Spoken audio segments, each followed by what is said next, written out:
Alright, so it's about 11 o'clock on Friday, and we are getting ready to start on the fencing again.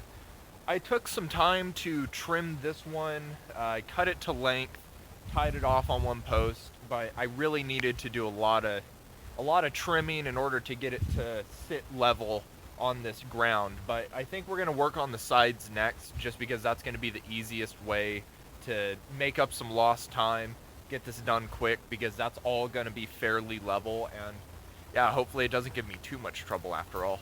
So we have this pretty much dead tree right here that's right next to the garden and right next to this fence line, and I think we should probably take it down before I go and do any more with this fence, just in case it ends up falling on it, because we do need to cut that before we start planting in here. So I believe I'm going to try to just tie it off to one of the bigger trees over here and just hope it doesn't fall into the garden, but who knows? We'll see. So we got a choker up in the tree as high as I can get it, about halfway up I'd say, connected to a come along, and then connected to a couple lengths of chain in case Corn Pop decides to show up with his rusty straight razor. I know this isn't too efficient, it's pretty redneck, but hey, if it works, it works. The tree's already starting to bind and make some movement. This is just barely tight, so I think I'm not even going to do a relief cut. I'm just going to come in and try cutting it down.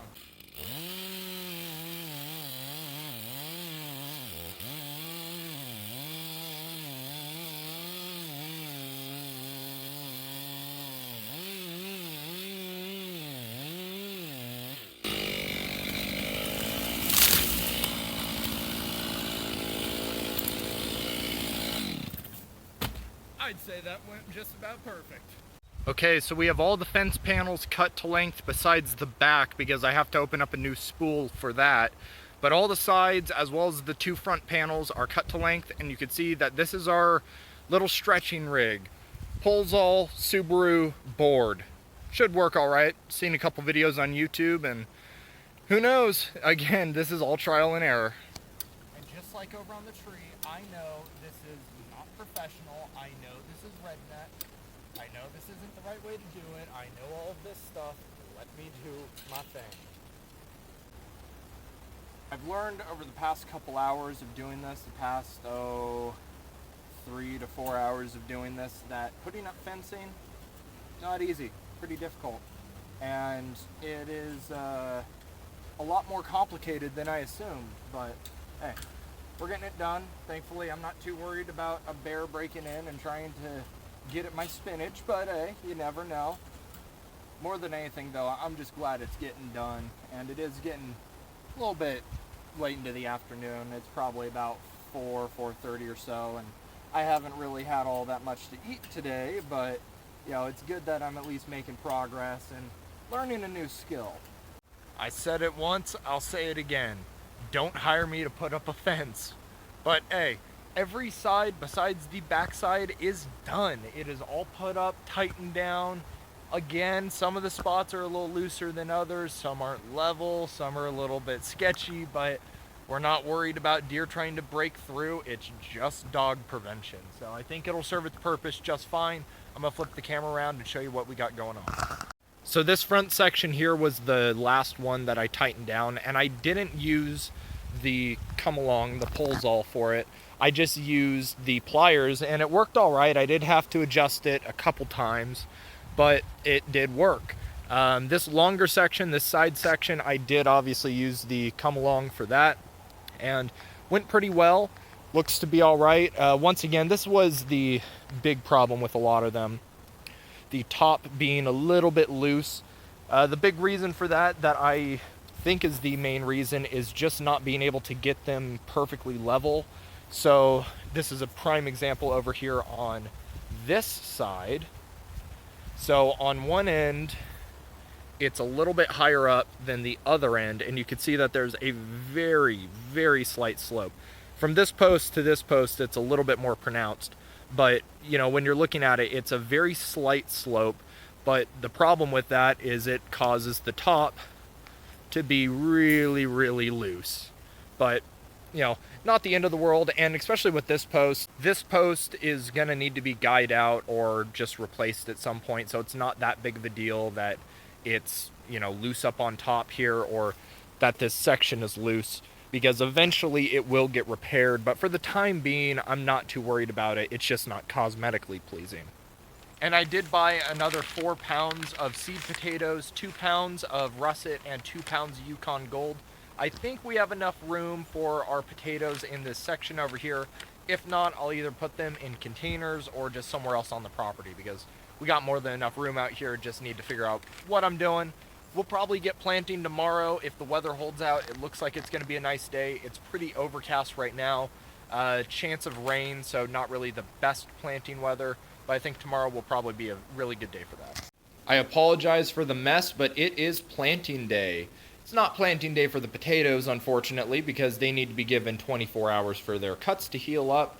But it's going to be planting day for everything else. You can see that we have the seed potatoes all laid out so that they could dry for those 24 hours. But we're going to go outside and start laying out the seeds where they should be planted, and then start planting said seeds.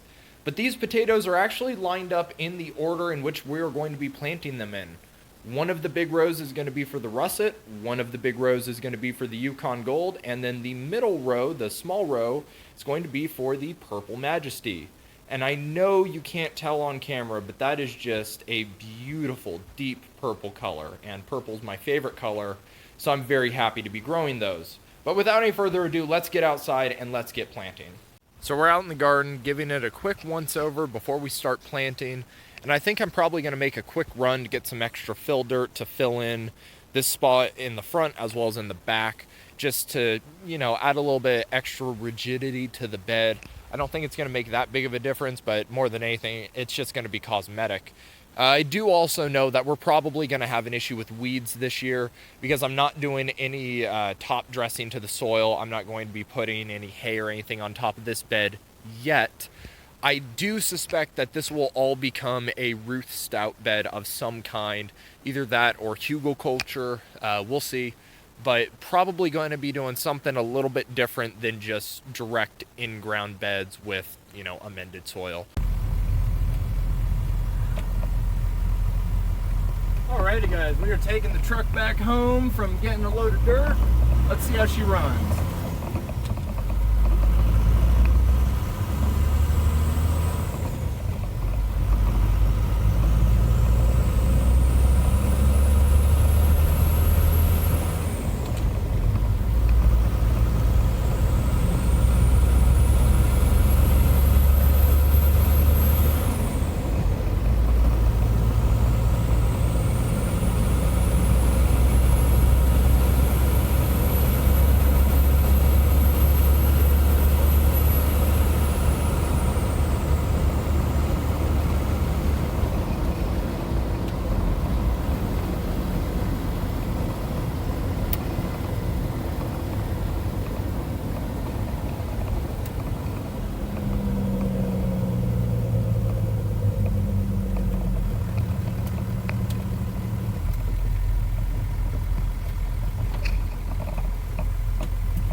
Alright, so we have not just a nice amount of dirt here in the front, but if we work our way back over here, you'll see that we have a nice amount of dirt back here in the back. Unfortunately, our Swiss chard plant didn't make it, but that's alright. We have bigger and better things planned for the garden over here, so I just need to get this last piece of fencing in, and then we're going to hopefully start planting.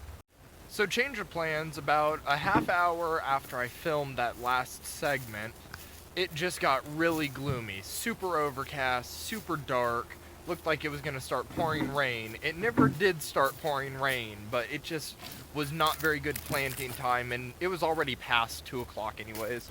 So I figured we might as well wait until we're planting the seed potatoes and just do them all at one time in the morning. But now our task is going to be cleaning out the chicken coop, because they've been in there for about a week at this point, so it's time to get it all cleaned out. They've been outside all day long. I locked them out, so we should have no problem just cleaning it out really quick. So there they are. They are enjoying it out here. they've been staying outside all day long now and just really enjoying it. So we're just gonna scoop all that crap into here, and then we're going to use all this for compost eventually. But I need to get the grass a little bit higher so I could get some of that nice green material, that nice nitrogen. I definitely love having the vinyl or linoleum or whatever you want to call them floors. They just work so much easier for this. And that's all it takes to get this thing clean. Now it's time to put some more Flock Fresh on the inside. And no, I'm obviously not sponsored. Camera doesn't do it justice, but we got a pretty awesome sunset going on right now. And these birds are very happy to be back inside the coop. They're enjoying their food, even though they've only been out for about an hour. That's the end of the world for them if they can't get to their food. So they are enjoying that. We do need to refill it though, because as you can see, it's nearly empty. They're going through one of those things a day, so they are eating a lot. But other than that, yeah, they are just being good birds. And I hope you like my little redneck scooper here. Reduce, reuse, and recycle, kids. Now this is good planting weather. It's about 8 o'clock, taking this guy for a walk right now. And we will be out here probably within an hour getting seeds in the ground. It's clear skies, no rain in the forecast, except for, you know, probably 4 days ahead. But that's just how spring goes up here. But yeah, really looking forward to it. It's gonna be about 60 degrees today. No clouds in the sky, perfect planting weather. Okay, so we are out in the garden, and yes, I did shave my head. We're going to start out with the Tokyo long white bunching onions, green onions. These things are pretty easy to plant. You just space the holes every couple inches, you toss a couple seeds in the hole, and have yourself a party. So we're going to be doing that, and yeah, next up after this is the lettuce. So now that we have one row planted, I'm going to use this board just to kind of give us a general outline on the spacing of, you know, our rows. It's not like it's going to be too important at the end of the day for the majority of what we're doing. We could just eyeball it, but I want to make it look at least somewhat nice, so I think this will do it for us. Okay, so all of the green onions have been planted up to this line right here. We're going to just skip this little section right here and go to the beginning of this log. That way I know, you know, where my green onions end and where my lettuce starts. And we're going to start with the Tango red leaf, and then we're going to do just the standard Tango leaf after that. So really happy to do this. It's going pretty well so far. I'm enjoying it.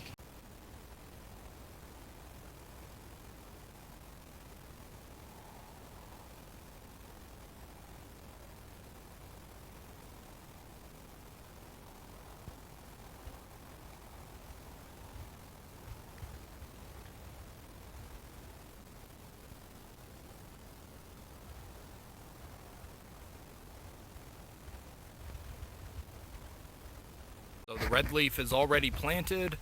There were only 2 rows that needed seeds, and I'm assuming there's only going to be 2 rows that need the standard Tango lettuce. So we're going to get planting on those. Alright, so next up is the scarlet kale, and I'm not too sure how this is going to grow. I've seen some different stuff on kale, but we're just going to give it a shot like with everything else. This is a trial run. I'm not expecting anything, and if we get something, awesome.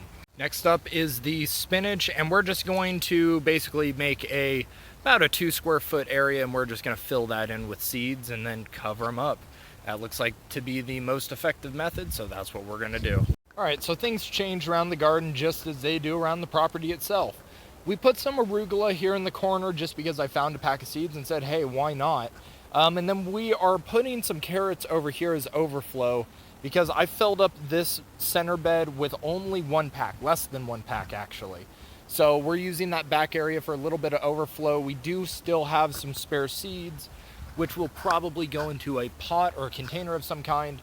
Next, we're gonna put a couple Brussels sprouts here, a couple Brussels sprouts over here, and then all of this is going to be onion. Hopefully it's gonna all be onion, or it may just be all seed and dirt, who knows? So we got some Brussels sprouts over here, some Brussels sprouts over here, and now it's time to plant the onions. And after that, it's time for the seed potatoes and then watering. And that's it for the day. Took a little longer than expected. It's about 3 o'clock right now, but you know, who knew that making a whole bunch of small, tiny holes in dirt would take a whole lot of time. Well, we got a majority of the seed potatoes ready to be covered up. These are the Yukon Gold, and then back here we have the Purple Majesties. You can see that a lot of the Yukon Golds, yeah, maybe about half of them, don't have obvious sprouts on them, but at least have eyes, so we'll see how it turns out. But a lot of them do have some pretty decent sprouts on them, so I'm very hopeful that these will take off, but who knows. Like I said before, it's all an experiment.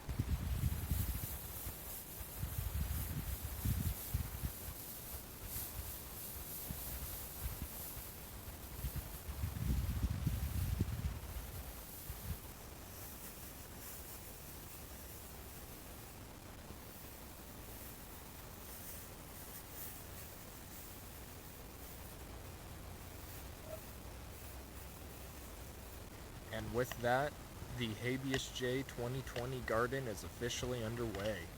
We got the onions, we got the veggies, we got the carrots, we got the potatoes. All I gotta do now is get the ground a little bit wetter than it already is, get those seeds nice and ready to germinate, and yeah, call it a day. It's a little late, it's about 5 o'clock, so I was really taking my time with this. I wanted to double check and make sure I was doing everything right. So, you know, I'm not too upset that I ended this late, but, you know, it is what it is. I'm sure that the plants don't mind all that much, and they'll probably start to sprout and germinate within a couple days. We will keep you updated. So it's the 22nd, and after a rough start to the morning, we are outside and going to do a little bit of gardening, but you can see that we got a little bit of a storm rolling in. We're supposed to get some rain tonight as well as thunderstorms tomorrow, so not the best time to go out and plant. But I did get some plants, and we are going to be putting them into pots. So let me go and show you guys, and we will discuss what we're going to do with them. These are the plants we got. Let's go over them really quick. Got a yellow wonder pepper, some sage, orange mint, spearmint, mint chocolate, mint mojito, Anaheim chili, and some rosemary. And the reason I got these after they've been sprouted rather than direct sowing them with seeds is because these don't really direct sow all that well in this cold climate, especially stuff like peppers. That's not going to grow all that well directly from seed. And since I don't have a way to start seeds indoors yet, this is the best option for me. Then we also have some plastic pots as well as some organic garden mix or raised bed mix, and some all-purpose stone. We're going to be putting the rocks or the stone inside the pots at the bottom, and then we're obviously going to fill it up with the potting mix. Now what we're going to be doing, because we got a couple different types of plants, and growing peppers with mint I don't think is going to work all that well, we're going to specifically put the peppers in these pots. They're each going to get their own pot. And then we're going to put the herbs inside of the original chicken brooder, the original rubber tub. I think that'll be more than enough room for all of them, and it should work just fine. We would just need to drill a couple holes for drainage and call it a party. So without any further ado, let's get these guys out of the storm, out of the bad weather, and get planting. Alright, so I lied. We're not going to plant just yet. I'm going to leave these guys inside the shop with this LED light over the top. Yes, I know it's not the right lighting spectrum. Yes, I know it's not exactly the same as, you know, a proper indoor lighting setup, but for a day or two, it should work just fine. And the reason I am not going to put them in pots just yet is because I can set this light up, as you can see, with just a couple tires, and it would be a lot more difficult when these guys are inside their pots and just taking up a lot more space. So right now, it's a lot easier just to keep them under the one light, and hopefully they will do okay. Well, it looks like our garden's probably getting a little bit more rain and hail than it really needs right now, but that's all right. We'll keep you updated, and we'll let you know if it survives through all this. Make sure you leave a like if you enjoyed, comment if you have any questions, and subscribe to be updated. And with that, you guys, thank you for watching. Think for yourself, shoot straight, and I will see you next time.